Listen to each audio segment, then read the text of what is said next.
Allez, on y va, on y va, on y va, on y va, on y va, je suis pas motivé aujourd'hui.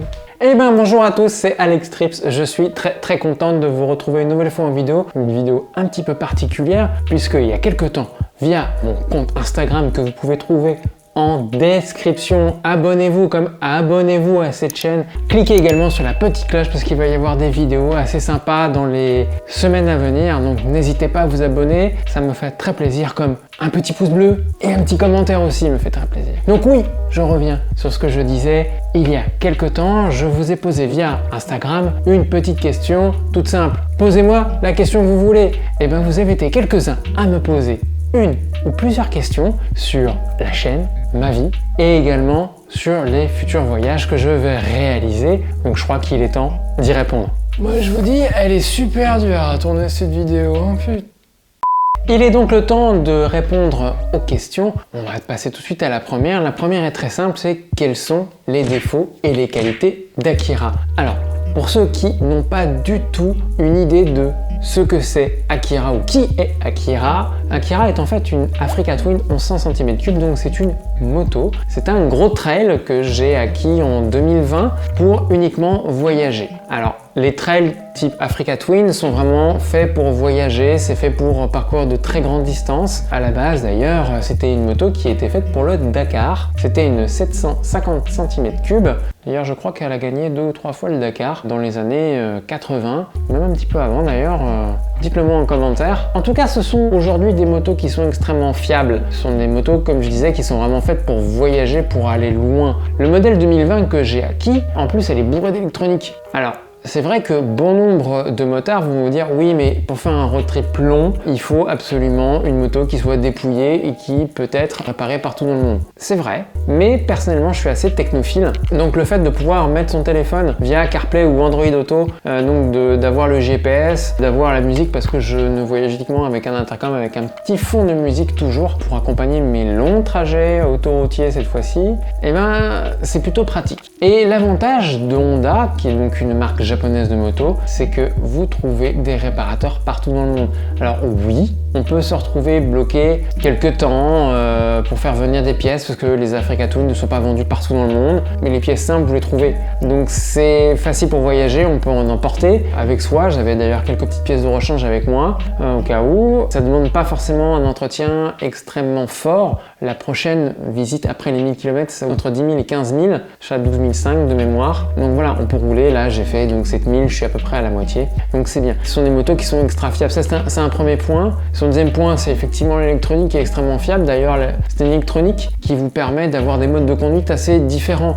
Vous avez le mode urbain, le mode cyclo, le mode hors route, le mode gravier notamment, et des modes personnalisés. Lors de ce trip de 6000 km, j'ai utilisé beaucoup le mode cyclo parce que j'ai fait beaucoup d'autoroutes, ce qui fait que vous avez beaucoup de pêche moteur, vous avez l'ABS, et dès que vous prenez des petits chemins, vous mettez ça en route et automatiquement l'ABS de la roue arrière est déconnecté, donc on peut mieux piloter sa machine avec le frein arrière, faire des petites glissades et rouler un peu plus vite. D'ailleurs, dans les Bardenas, j'ai un petit peu expérimenté tout ça parce que je suis un peu une novice en off-road. J'en ai fait une seule fois dans un pays avec des Royal Enfield.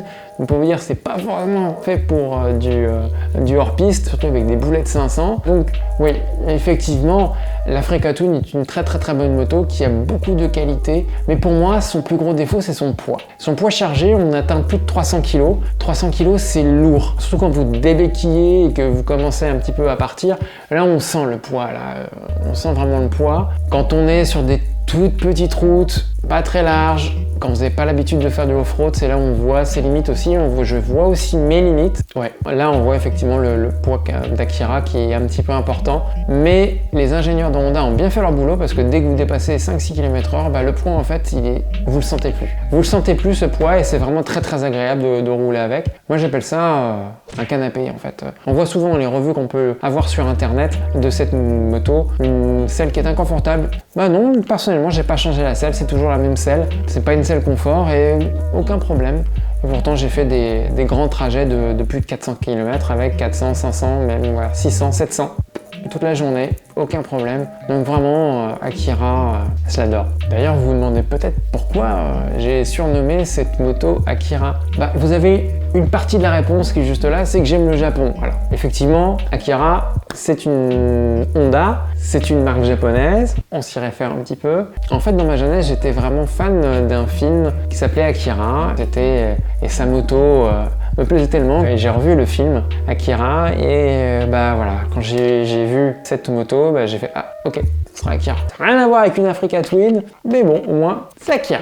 La deuxième question que vous m'avez posée, c'est quand est-ce que tu repars et où? Alors, oui, je vais repartir au mois de décembre. Ça, c'est sûr, il y a quelque chose de réservé dans un pays, je vais pas vous dire où c'est, lointain. Il y a 8 heures d'avion et c'est un pays où il y a à peu près 2 millions de visiteurs par an au maximum. Donc, c'est un petit pays. J'ai très hâte. Je vous dis pas plus, mais j'ai très hâte d'y aller. Le billet d'avion est réservé. C'est pas un voyage que je fais seul, c'est un voyage organisé. Toujours avec des motos. Ça va me rappeler des bons souvenirs parce que je connais bien cette agence de voyage qui organise ce road trip d'un peu plus de 1000 km. Ouais, ça va me faire plaisir de la retrouver. Je pense que ça va me rappeler bon nombre de souvenirs et me donner encore envie de voyager et de voir d'autres choses. Mais en tout cas, je m'interdis pas de prendre un billet d'avion du jour au lendemain et de partir pour 3, 4, 5, 6 jours. Peut-être sans moto, peut-être avec Akira, je sais pas. J'ai la chance d'être libre, donc je sais pas ce qui va se passer dans les semaines qui viennent. Surtout que l'hiver va être sans doute froid et j'ai pas très envie d'avoir froid. Troisième question que vous m'avez posée. Question très simple. Quelle est ta pointe de vitesse avec Akira? Bon, alors, dans une de mes vidéos de la saison 3, j'avais dit que j'avais pas forcément envie de rouler très vite. C'était dans un endroit particulier, c'était route de montagne, il pleuvait, il faisait pas extrêmement chaud, et j'ai eu une petite histoire avec Akira lors d'une très grosse pluie où j'ai vraiment glissé et j'ai failli chuter avec. J'avais pas très envie de réitérer cet épisode, donc j'avais pas envie de rouler très vite. Donc quand c'est sous la pluie, je roule aux limitations de vitesse, même un petit peu en dessous, et c'est largement suffisant. De toute façon, avec les Africa Twin, la philosophie de ces motos-là, c'est de voyager loin et de manière cool. La majorité du temps, en fait, je roulais dans les limitations de vitesse, je prenais vraiment mon temps. Quand je suis rentré, j'avoue, j'étais sur l'autoroute, j'étais à 200 km de Paris, oui, j'ai fait une petite pointe. J'ai pas dépassé les 200, mais j'y étais pas loin. Voilà. C'est honteux! Question suivante. Alors, la quatrième question est une question sur ma manière de filmer, sur ma manière de essayer de vous emmener avec moi lors de mes saisons. La question est simple. Est-ce que je vais raconter un peu plus d'anecdotes,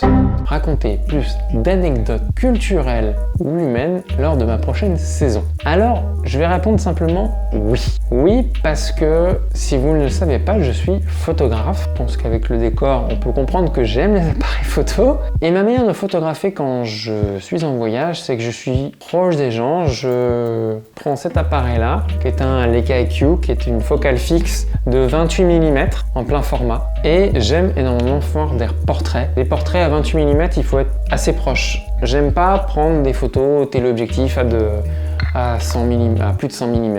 Ça ne m'intéresse pas, je préfère aller vers les gens, essayer de voir un petit peu comment ils vivent, de discuter avec eux. Et c'est vrai que lors de ma première saison, de ma saison 2 où c'était un peu plus compliqué, cette saison, bon, j'étais en Europe, bah j'avais pas envie de filmer ça. Surtout lors de la première saison, j'avais pas du tout envie de filmer ça, j'avais envie de le garder pour moi. Et je pense que il faut absolument que je le fasse. Donc c'est pour ça que j'ai aussi investi dans l'appareil qui me filme, le ZVE10, qui est un appareil moyenne gamme, mais qui permet de faire des vidéos tout à fait correctes à objectif interchangeable. Et ça va en fait me permettre de prendre des vidéos et aussi de prendre des photos en même temps. J'apporterai toujours mon Leica. Je vais vraiment prendre mon temps.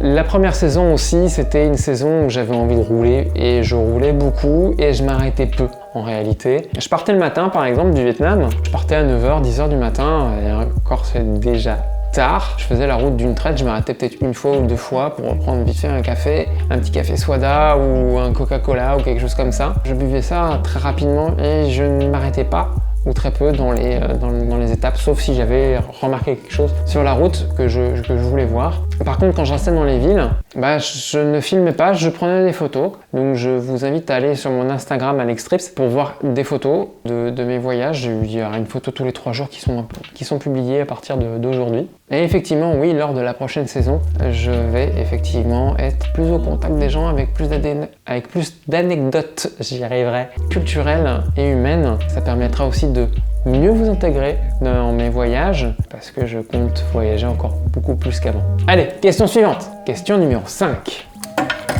La question numéro 5, elle est simple. Une saison 2 au Vietnam en 2022. Alors, j'y pense très sérieusement, mais très sérieusement. Vous savez, dans une de mes vidéos bilan, j'avais dit que je voulais m'installer dans une ville qui s'appelle Dalat. J'ai toujours cette même envie. Donc ça veut dire qu'une saison 2 au Vietnam est sûre. En 2022, j'espère. Alors pourquoi je dis j'espère? Parce que tout simplement, aujourd'hui, la situation sanitaire du Vietnam est complexe.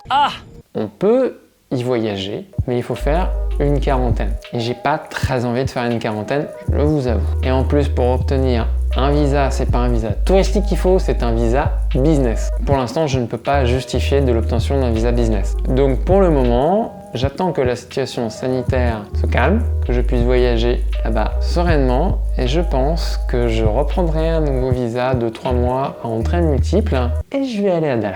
En tout cas, cette ville me manque énormément, ainsi que les gens. Question suivante. Alors, cette question, c'est plus une question de logistique. Une question de logistique puisqu'on me demande est-ce que c'est facile de transporter ta moto d'un continent à un autre? Par exemple, l'Amérique du Sud. Alors, cette question est un peu embarrassante. Vous allez me dire non, c'est simple. Oui, c'est très simple. Mais embarrassante parce que l'Amérique du Sud m'intéresse énormément et j'ai un gros projet d'emmener Akira en Amérique du Sud. Alors, oui, c'est faisable, c'est pas donné. C'est pas donné parce qu'en fait, il faut envoyer la moto soit par bateau, soit par avion. Et il faut lui faire traverser des douanes. Donc pour traverser une douane avec une moto, il faut un carnet spécial qu'on appelle le carnet de douane qui vous permet en fait d'importer temporairement vos véhicules, une voiture, un fourgon ou une moto. Ce carnet s'obtient à la Fédération internationale automobile, à la FIA. C'est la même fédération que pour les courses de voitures, pour ceux qui connaissent. En fait, quand vous demandez ce document, on vous demande de verser une somme à la FIA qui se porte garante vis-à-vis des pays tiers de l'importation plus ou moins illégale ou non temporaire faite de votre véhicule. Souvent dans certains pays qui ne peuvent pas importer ou qui n'importent pas ce type de véhicule, pour quelque raison que ce soit, en fait imposent une taxe. L'État en question vous donne un certain nombre de jours de visite avec votre véhicule et si vous décidez de rester plus en fait ou de vous installer dans le pays, la FIA paye en fait à l'État une partie de la taxe et si c'est pas assez, vous devez remettre un petit peu au pot. Je vous dis ça de manière le plus simple possible. Si je me trompe, n'hésitez pas à me le mettre en commentaire. De toute façon, je n'ai pas encore commencé les démarches sur ce projet. J'espère le commencer en 2022-2023. Ce que je peux vous annoncer, c'est que j'aimerais partir du nord pour aller au sud. Ça fait quelques milliers de kilomètres. J'ai beaucoup aimé le Mexique. C'est un pays qui vous donne un aperçu très bref de l'Amérique latine. J'ai vraiment envie d'explorer ce continent avec tous ces contrastes entre l'Amérique du Nord et l'Amérique du Sud. Donc voilà, donc je sais pas quand est-ce que ça va se réaliser, sachant que j'ai aussi un autre gros projet. Encore?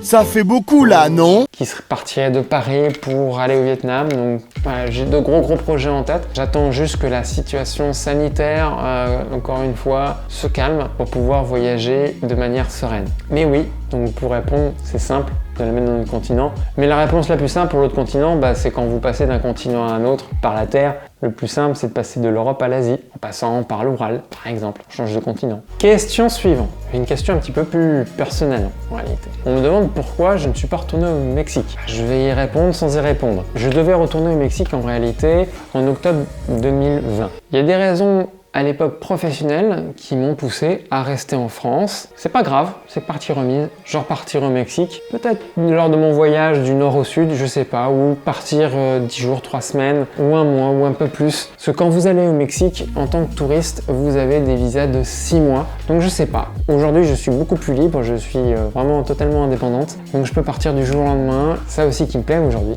c'est de pouvoir partir du jour au lendemain. Donc j'espère que d'ailleurs ce studio, vous n'allez pas vraiment beaucoup le voir. J'ai plus envie de faire des vidéos dehors. Je suis rentré d'ailleurs il y a quelques jours et je vous avoue que j'ai envie de repartir.